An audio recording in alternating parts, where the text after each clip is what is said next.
Hi everyone, this is Shankar Pratap Singh and you are watching SPS Astrology on YouTube channel। दोस्तों आज मैं आपको बताऊंगा केतु जब आपके बर्थ चार्ट के 10th हाउस में आता है तो उसकी बेस्ट रेमेडी क्या हो सकती है। और 10th हाउस को जैसे हम जानते हैं कि 10th हाउस जो है वो रिप्रेजेंट करता है पब्लिक विजिबिलिटी को, पब्लिक ड्यूटी को, आपके कैरियर को, आपके कर्मा को। 10th हाउस जो है उसका संबंध आपकी सोशल विजिबिलिटी से है, आपकी वैल्यू से है। जो भी आपकी सामाजिक वैल्यू होती है वो 10th हाउस से देखी जाती है। केतु अगर 10th हाउस में होगा तो राहु आपके 4th हाउस में होगा, यानी 10th हाउस में केतु और उसके अपोजिट में राहु। और 10th हाउस को अगर आपको समझना है तो अपने बर्थ चार्ट में आप देखें, उसमें बीच का जो खाना होता है, बीच का जो खाना होता है ऐसे, जिसमें फर्स्ट हाउस लगन में होता है, फिर 4th हाउस बीच में होता है, फिर 7th हाउस लगन के सामने होता है, फिर 4th हाउस के सामने आपका 10th हाउस होता है। तो जो बीच का पार्ट है उसमें जो आपका 10th हाउस है, अगर उसमें केतु बैठता है तो उसकी बेस्ट रेमेडी क्या हो सकती है। और 10th हाउस में अगर केतु होगा तो उसके जो अपोजिट में जो हाउस होता है उसमें राहु होगा। और राहु अगर 4th हाउस में है तो यहां पर राहु इनिशियल लाइफ में 4th हाउस की चीजों को अचीव करना चाहेगा, लेकिन शुरुआती जीवन में थोड़ी बहुत परेशानियां आएंगी, कठिनाइयां आएंगी, लेकिन बाद में अगर 4th हाउस के लॉर्ड की पोजीशन बहुत अच्छी है तो 4th हाउस की चीजें राहु अचीव कर पाएगा। लेकिन अगर राहु 4th हाउस की चीजों को अगर अचीव कर रहा है तो उसको कहीं ना कहीं 10th हाउस का सहारा लेना पड़ेगा। 10th हाउस यानी आपका कैरियर, 10th हाउस यानी पब्लिक विजिबिलिटी, 10th हाउस यानी आपकी ड्यूटी, आपका कर्म, और वहां पर बैठा है केतु। तो अगर आप किसी चीज को हासिल करना चाहते हो अपनी लाइफ में, यानी अगर आप सुखी होना चाहते हैं या सुख की चीजों को अचीव करना चाहते हैं, बिकॉज 4th हाउस का संबंध सुख से है, और राहु अगर 4th हाउस में है तो राहु शो करता है कि आपको सुख की चीजों के प्रति बहुत ज्यादा इंटरेस्ट होगा, आप सुख की चीजों को अचीव करना चाहेंगे, आप सुखी बनना चाहेंगे, और उसके लिए ही आप कहीं ना कहीं परेशान रहेंगे। 10th हाउस में केतु है तो 10th हाउस की सपोर्ट के थ्रू आप 4th हाउस की चीजों को अचीव कर पाएंगे। अब 10th हाउस से हमें कैसे सपोर्ट मिल सकती है, हम क्या ऐसी रेमेडी करें जिससे हमारा 10th हाउस अच्छा हो और उसके कारण हमें सुख और प्रॉस्पेरिटी मिल सके। 10th हाउस में अगर केतु होगा तो आपको कोई भी अगर काम करना है,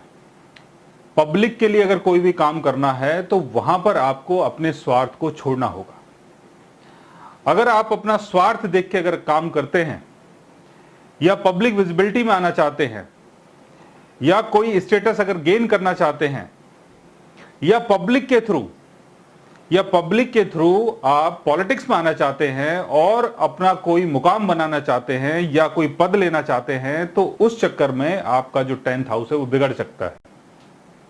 यानी केतु अगर आपके 10th हाउस में है तो ये सारी चीजें हो सकता है बैठे बैठाए आपको आराम से मिल जाएं, लेकिन इस चीज को मेंटेन करने के लिए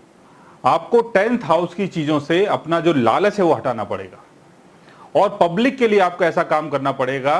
कि जहां पर पब्लिक आपको एक ऐसा इंसान समझे कि ये इंसान जो है ये पब्लिक की हेल्प करता है, पब्लिक की मदद करता है, लेकिन स्वार्थ जो है इसका वो बिल्कुल भी नहीं है, हम लोगों से कोई स्वार्थ इसका जुड़ा हुआ नहीं है। और पब्लिक की अगर ये सेवा करता है तो निस्वार्थ भाव से करता है और उसके पीछे इसका कोई भी स्वार्थ नहीं है। अगर पब्लिक को ऐसा लगता है कि आपका जो स्वार्थ है वो पब्लिक से नहीं जुड़ा हुआ है, अपने स्टेटस को लेके, अपने नाम को लेके, अपने फेम को लेके, अपनी पहचान को लेके, तो पब्लिक आपको सपोर्ट करेगी।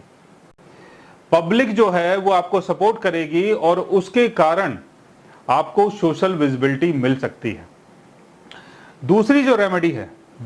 रेमेडी है 10th हाउस में केतु है तो दूसरी रेमेडी ये है कि जिसका भी कैरियर सेटल नहीं हुआ है, या जिसकी भी सोशल विजिबिलिटी नहीं है, या कोई भी पर्सन अगर वो पब्लिक के लिए कुछ करना चाहता है, सरकार के लिए कुछ करना चाहता है, तो उसकी मदद करें, उसकी हेल्प करें, ना कि उसकी बुराई करें। तो यहां पर आपको अगर अपनी सोशल विजिबिलिटी बरकरार रखनी है, अगर आपको समाज के सामने आना है और समाज में अगर कोई आपको एक बड़ा मुकाम हासिल करना है, तो आपको अपने स्वार्थ को, अपने लालच को छोड़ना होगा। और गद्दी के स्वार्थ को तो बिल्कुल ही छोड़ना होगा। अगर कोई गद्दी का स्वार्थ अगर आपके साथ जुड़ा हुआ है और आपको लगता है कि मैं पब्लिक की सेवा करूंगा, उसके बाद पब्लिक मुझे कोई पोजीशन दे दे, तो आपका जो स्वार्थ है वो गलत है और इसके चक्कर में आपको लॉस मिल सकता है। तो 10th हाउस में अगर आपका केतु है तो आपको निस्वार्थ भाव से पब्लिक की सेवा करनी है और निस्वार्थ भाव से आपको अपनी पब्लिक ड्यूटी करनी है और ऐसे लोगों की मदद करनी है जिनका कोई कैरियर नहीं है, जिनका कोई काम नहीं है, जिनकी कोई पब्लिक विजिबिलिटी नहीं है, जिनका कोई सम्मान नहीं है, जिनको सोसाइटी में कोई जानता नहीं है। ऐसे लोगों की अगर आप निस्वार्थ भाव से अगर मदद करते हैं, सेवा करते हैं, तो आपको 10th हाउस की चीजें मिल पाएंगी और 10th हाउस की चीजें जब आपको मिलेंगी तो उसके थ्रू आप 4th हाउस की चीजों को अचीव कर पाओगे। सो गाइज, आज मैंने आपको बताया केतु अगर आपके 10th हाउस में आता है तो उसके लिए बेस्ट रेमेडी क्या हो सकती है। अगर आप भी जानना चाहते हैं अपने केतु के बारे में तो उसके लिए आप हमारे चैनल को सब्सक्राइब कर सकते हैं और अगर आप हमसे बात करना चाहें, कंसल्ट करना चाहें, पर्सनली हमसे मिलना चाहें तो आप हमारी वेबसाइट के थ्रू हमें मेल कर सकते हैं, मैसेज कर सकते हैं और गाइज आप हमसे बात भी कर सकते हैं। So guys, take care, love you all.